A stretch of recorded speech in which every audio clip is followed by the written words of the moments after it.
What we're now going to hear is some of the enabling technology that makes it happen and some of the challenges within that enabling technology and the questions that we have to ask ourselves as technologists as we begin to connect and enable devices to speak. Please give a warm welcome for Dejan Rasuo from Spirent Communications.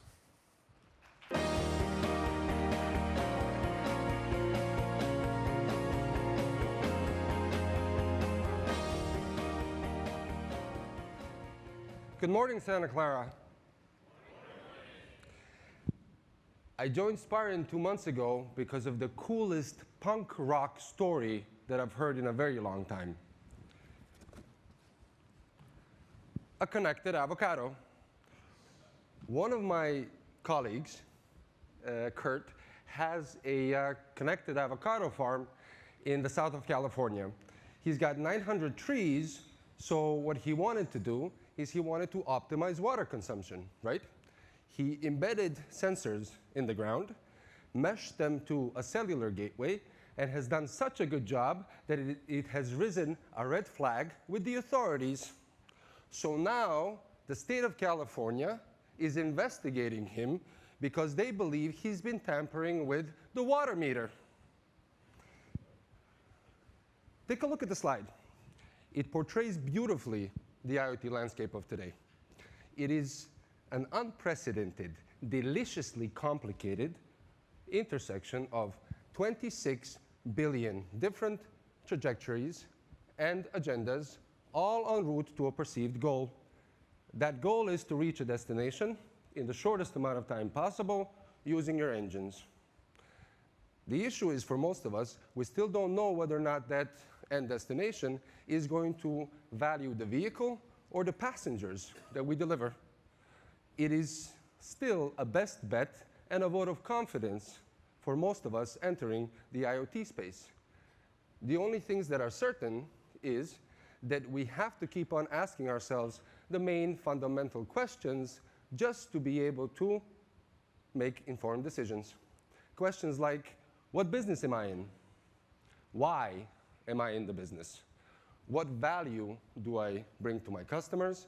What are my options moving forward? And what's preventing me from getting there faster? My name is Dejan, and I head Spirent's business development for embedded connectivity and subscription management. If you think about it, Spirent is not the obvious fast adopter of IoT. In fact, we were nowhere in IoT a year ago. Yet this year, in the Mobile World Congress, what we have been able to showcase is a unified remote device provisioning and a remote SIM provisioning solution. We have had one of the most controversial marketing positionings in the SIM industry, to which we are completely alien to, and we're holding a keynote at IoT World today. The second reason why I've joined Spirent is I've been born and raised in the SIM industry, and I have come to realize that the much needed change it needs to deliver in order for IoTs to scale is not going to come from within, but from outside the industry, from a complete non-customer to that existing value network. So Spirent knows devices, we know MNOs, we know semiconductor companies because we have been for a very long time providing them with test and measurement equipment and services. What we have seen is a rising number of remotely provisioned, remotely deployed devices. They are hermetically sealed. They are hard to extract from the end hardware implementation. So they need remote activation, remote performance management, and remote connectivity management. The connectivity piece was the sexiest bit because we found a way to elevate a long-standing hardware agenda of the SIM industry. We took away the SIM hardware component, we took the operating system of the SIM card, and we have embedded it into the existing secure hardware real estate of that device. This way, you have remote device management and remote connectivity management, and you can help your customers meet their guaranteed SLA level agreements. There's great value in this because you can have similar applications running on different devices like a child tracker or a pet tracker, but the SLA connected to a child tracker is going to, of course, bear more significance in terms of SLA. At the same time, you meeting those SLAs, they are completely and directly connected to the quality of the experience of the end user. Let's take a connected shower, for example. It can be a pretty cold review of the value that you deliver to your customers if that shower doesn't work.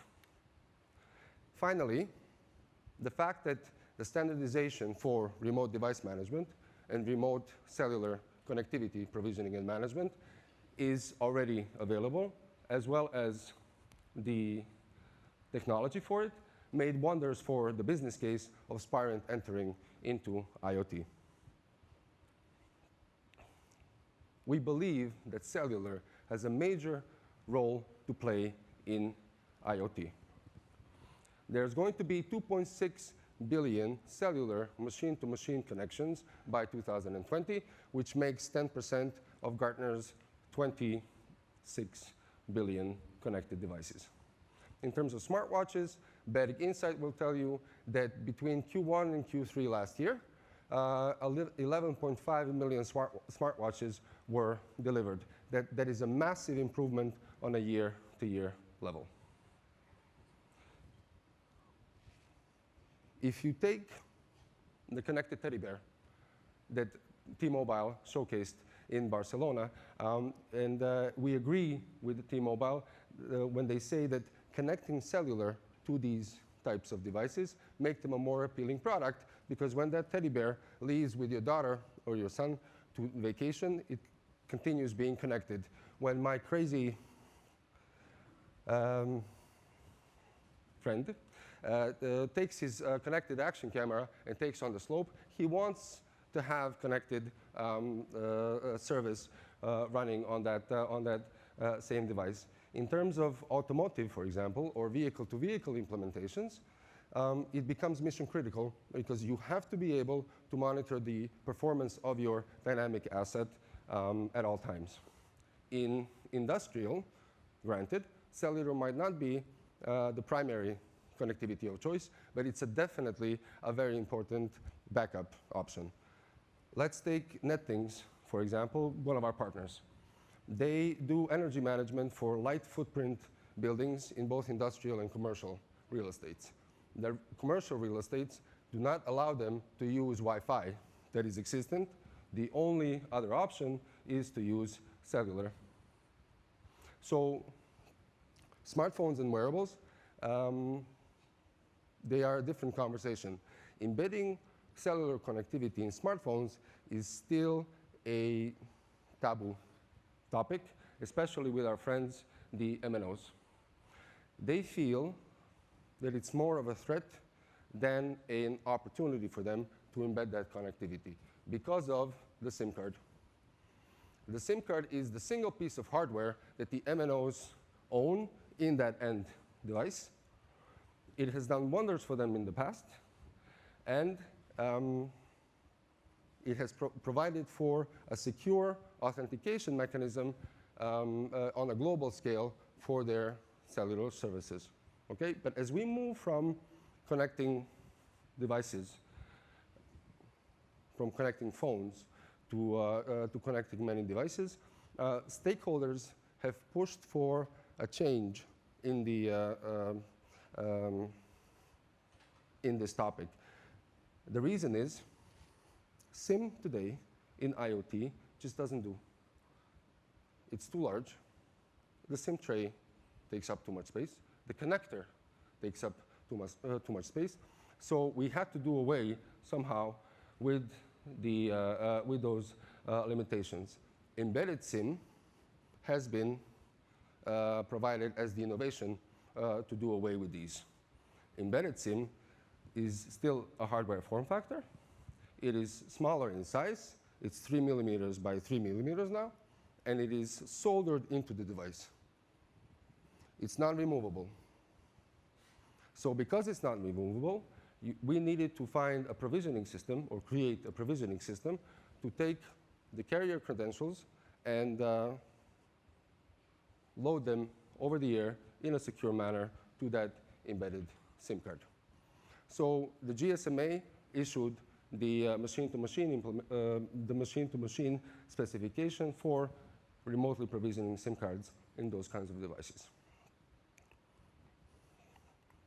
This found immediate implementation in automotive, in smart metering, but very soon the smartphones of this world and consumer devices of this world came to the picture and said, we should do the same.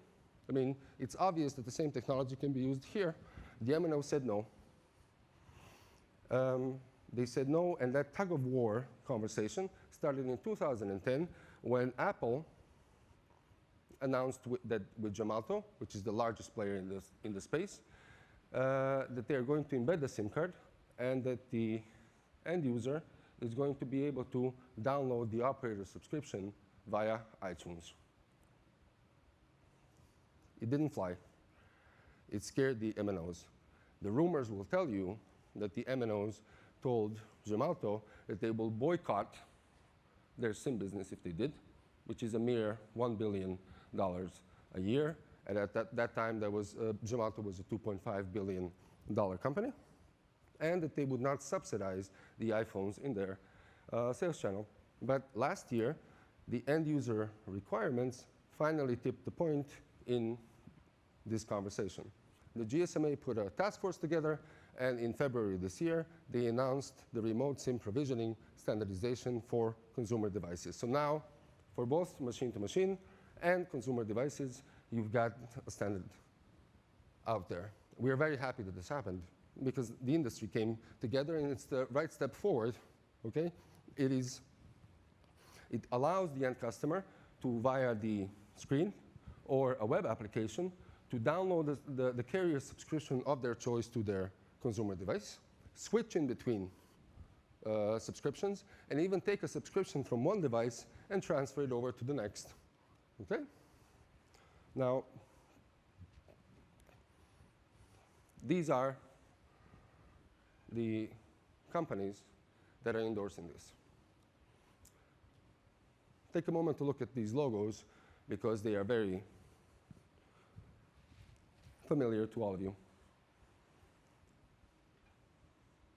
Now, the problem with this, what we see, is even though it's smaller, it's still an additional form factor, isn't it? It's still an inherent hardware agenda in an already very intense hardware environment. Even if you have a remote provisioning system and a remote management system of this, which is standardized, you are still not doing away with the core problem that we see, which is everybody wants to keep on selling hardware. Why? This is the gist of a $2 billion SIM industry, spread over 5.8 billion units a year. I've been born and raised here, and I can tell you that it's not set up to change their business model, nor does it really want to. eSIM, embedded SIM for them, is great. You know why? It's 3 times the price. Your average SIM card in Europe is around $30 sold to an MNO for a few million a year. Okay? In the US, it might be $50, $60, whatever. The embedded SIM, 3 millimeter by 3 millimeter, is a minimum of $1. Okay? They will continue pushing their hardware agenda. We don't, and that kind of approach is going to kill the market before it even got a chance to get off the ground. Very similar to what has happened in SIM-based mobile payments of the NFC world. In 2010, we thought that this was the rebirth of the SIM card. I swear. How many of you have an NFC card in your phones today? How many of you are planning to?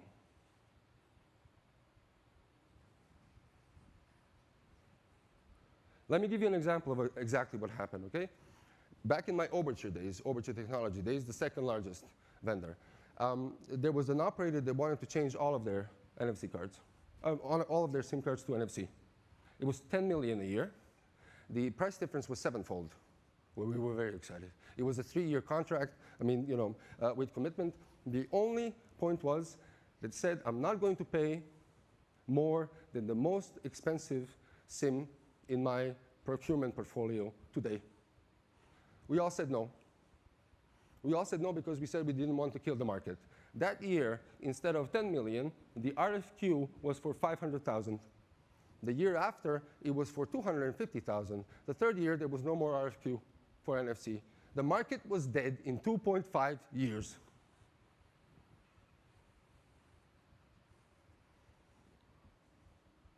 This time, they're doing something even worse. They're making their clients into competitors. How many of you have heard of Sierra Wireless? Sierra Wireless is the first or the second largest machine-to-machine radio modem vendor in the world. Okay? In the last 18 months, they have spent $100 million to buy an MNO in Scandinavia and a SIM management company in France. So they now have a core network. They are selling their own SIM cards. Somebody here better start viewing them as competition. Okay? So this is obviously not working. So where do you play, and how do you win, and how do you get rid of that hardware agenda? First of all, you shift your focus. Stop focusing only on your current customers. Michael Porter of Harvard Business School will tell you at length that it is the non-customers that hold the most insight into the pain points that limit any industry's boundaries and scale. So if you're concentrating on your customers, valued as they are, they might not be there with you to that end destination. IoT is a competitive transformation. It's not a technology innovation play. Okay? The standards are out, especially in the SIM industry. So anybody that wants to make a name for themselves has to start viewing this as a market creation play. Technology innovation, in that sense, is not a key differentiator. Okay? And innovate on value. When I say innovate on value, we need to change the business model. We need to focus on embedding our key functionality sets on the existing and available hardware real estate. We need to empower our customers so that they can go and have an end-to-end value proposition to their own customers and create a common hardware and software reference design to help IoT scale.